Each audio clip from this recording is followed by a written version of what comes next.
Everyone, so this is the follow-up video as discussed where the oil sump is leaking on this vehicle. This is the Toyota Vitz. So what we'll start by doing is removing this shield over here, this plastic shield, and then dropping the exhaust and removing the O2 sensor. So I'll discuss all the tools a bit later, but that's where you need to start, and then we'll have access to all the bolts of the vehicle. And generally, looking at this, you'll need a 10mm socket with a 12 and a 14 to remove all the remaining bolts of this vehicle. So when removing the sump, you've got bolts all around. So the tool you need is a 14mm for the bolts over here. So there's one big one here, there's another one at the back there, and then there's the 4 on the bell housing, which I'll try and show you now. Just over there, the 4 there. Then the remaining bolts are all 10mm bolts, and there's a couple of nuts as well. They're all about the same size, so you don't have to be too concerned if you get them wrong. And to open up the sump plug is just a 14 as well. You also have a heat shield for your CV joint, and that's held in by 3 12mm bolts, so you'll also need a 12mm to remove the sump, and a 14 or a 17 for your exhaust, which will have to be dropped, and that 22mm O2 spanner socket, which is located on this side. There's the O2. You just mark it with the marker so that you know how tight to go back up again.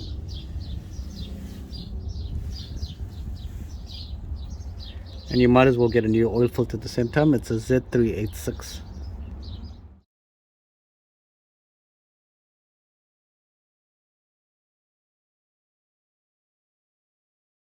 So we've gone ahead and pulled off the exhaust, as you can see over there. The O2 sensor was removed using a 22mm O2 spanner, and all the sump bolts are removed. Now, a key important point is if you've got one of these aluminium sumps as seen here, now we have to remove the inspection cover over here. Simple, just use a screwdriver and just pop that off.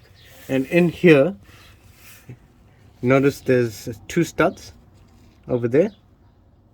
So you have to remove the 2 10mm nuts that also hold on the sump over here. So we'll go ahead and remove this. This is not an easy job on these cars.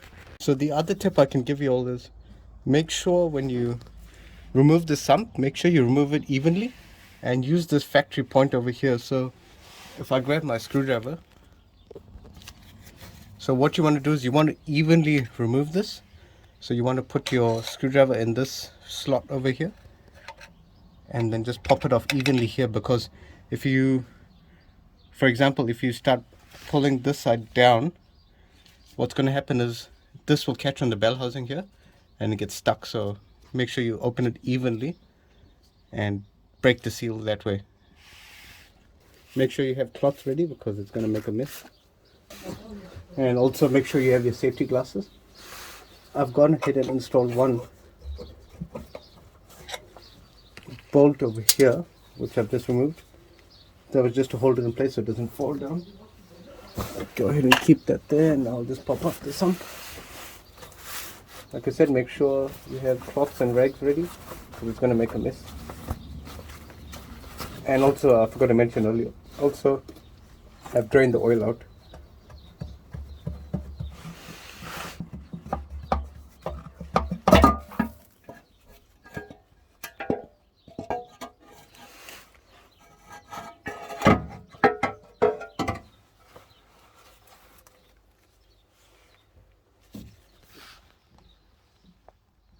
So that's the sump removed, and so this is what the underneath of the engine and the big end and the crankshaft looks like. So now we'll go ahead and clean up all the old gasket off here, and you can see it kind of failed over here, so it was leaking from that point.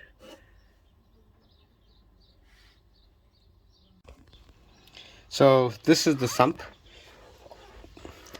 and these are the bolts. So I'll count out the bolts for you, so just to make sure that you do not get stuck when you're pulling out your sump. So if we start here, we've got 1 2 3 4 5 6 7 8 9 10 11 12 13 14. So we've got 14, and we've got these two dowels here, and these two bolts that I showed you before, the trickiest bits. So now the dowels are the tricky ones, and it's why if you try and pull this sump down, so if I visualize what I was trying to say is, if you put a screwdriver or if you use a sharp tool over here to pull this part of the sump down, because this is the easiest, what's going to happen is it's going to catch on those dowels. So this is why they're giving you this factory point over here. So that point over there, that's your factory removal point. So you want to get something in there to remove it over here. And once you get it off out of the dowels from this side, then this side will just pop off. I'll clean this up and then I'll show you the underneath and everywhere else around it. If you're not familiar how to clean this up, use a plastic scraper or a soft abrasive tool. Just remove all the gasket and clean up all the oil and everything from here. So I normally use a scraper and a bit of brake cleaner on a rag, just to clean up all the gasket and just pull it off like that. I would recommend you using a plastic scraper, but basically get the idea. Just want to scrape off here, just like that. You just need to scrape off all the old gasket, and then repeat the process on the block as well, on the cylinder block, on the engine block.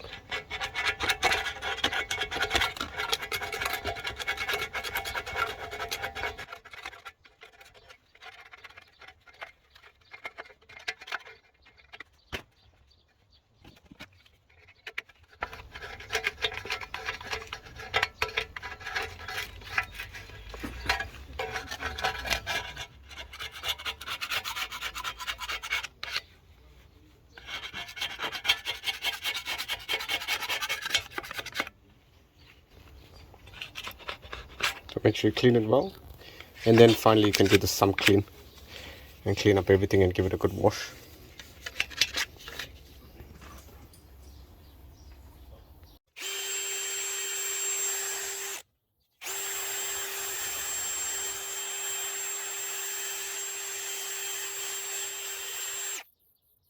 This is the sump that's fully cleaned. As I showed you before, just use brake cleaner and just a wire wheel or something similar, whatever you're comfortable with, but don't damage the surface. That's the key point.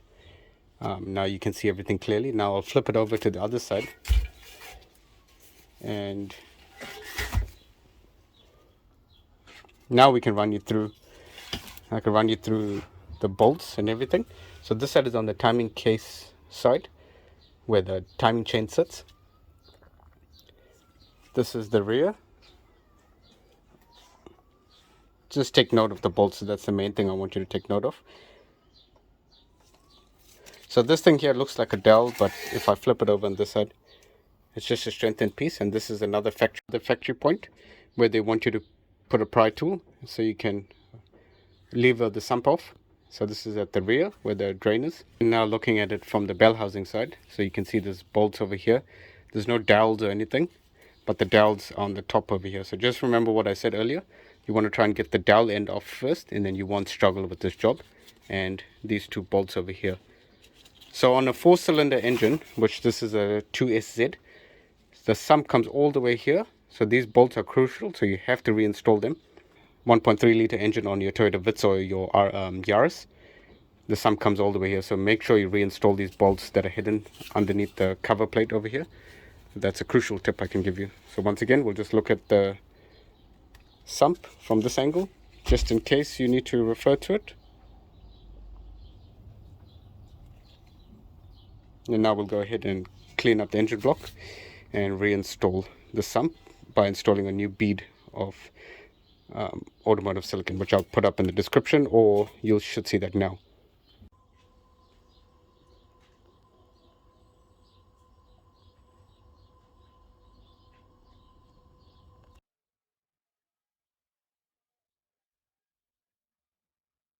So as I described earlier, and I showed you those two nuts, the hidden ones in there. So what we've got over here, So that's how you can see it. So tips that we can give you: get some tissues or get some paper towels and just put them in here, because what you'll have to do is you'll have to get a socket in there to tighten up those bolts, and it's very difficult. It's not easy. So what we have over here is a 1/4 inch extension with a 10mm socket. So this, the good thing about this one is it bends at 20 degrees. It gives you up to 20 degrees of flexibility. So this is quite important. If you've got if you're going to attempt one of these jobs, I highly recommend this. If not, if you don't have one of these, what you can do, and what I did is, just to try it out, is you can remove the socket, and with your fingers put a little bit of grease in here and grease the nut. If you watch my other videos as well, I do this quite commonly. So the grease actually acts as a little adhesive and it holds it in there. Then with 2 fingers you can get in there and you can just about get the nut in there, and then you can just start a few threads, and once you start a few threads, then you can go ahead and finish it off fairly easily. But like I said, so I'll remove so this is what we put in there.